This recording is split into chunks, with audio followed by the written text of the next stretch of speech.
There are 4 different kind of forms that apply when dealing with NFA items such as a suppressor, a short-barreled rifle, or a short-barreled shotgun.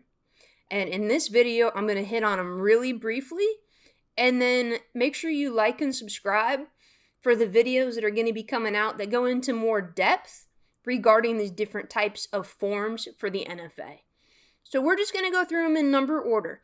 The first one being a Form 1. And you might be familiar with a Form 1 if your buddy's been talking about making a short-barreled rifle in an AR platform.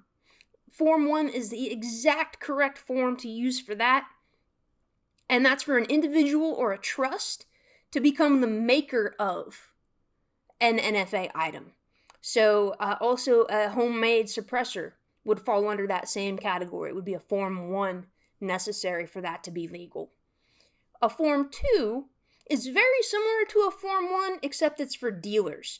So if you're an FFL and you have your SOT that allows you to deal in NFA items, and you are allowed to manufacture them, so you have to be an 07, you can fill out a Form 2 so that you, the dealer, are the maker of the item.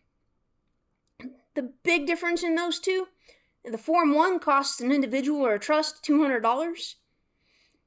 The Form 2 doesn't cost a dealer anything because they could be making it to sell.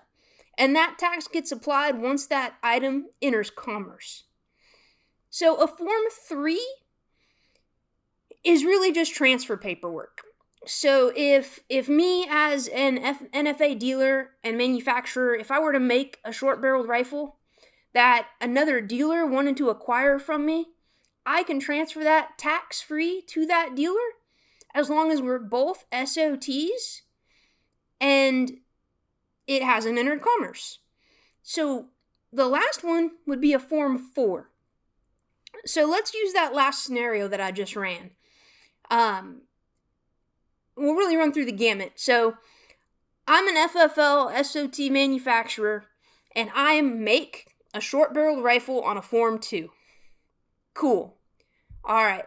Now I'm going to transfer that to my buddy down the street that's also an SOT and an FFL on a Form 3 for transferring that tax-free. And then he's got a customer that wants to buy that SBR. Then he's going to have to Form 4 it to the customer with a $200 tax stamp.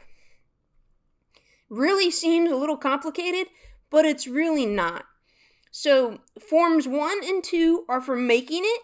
Form 1 if you're an individual or a trust. Form 2 if you're a dealer and an SOT. Form 3 and 4 are for transferring the item. Form 3, dealer to dealer, tax-free. Form 4 is a taxed transfer, so that would be from a dealer to an individual, individual to individual, or individual back to a dealer. The only time a dealer does not have to pay a tax is if that item is already in the dealer network and gets transferred on a Form 3. So there's really not a whole lot of market for used suppressors or used SBRs when it comes to a dealer acquiring those, because in essence it'll cost them $400 to transfer that. 200 in, 200 out. So that's the rundown, the quick rundown on the different forms necessary depending on what you're wanting to do with your NFA journey. Like I said, like and subscribe, and I'll go into more depth in particular about the Form 1s and the Form 4s because they're the ones that most people end up dealing with. Thank you for watching.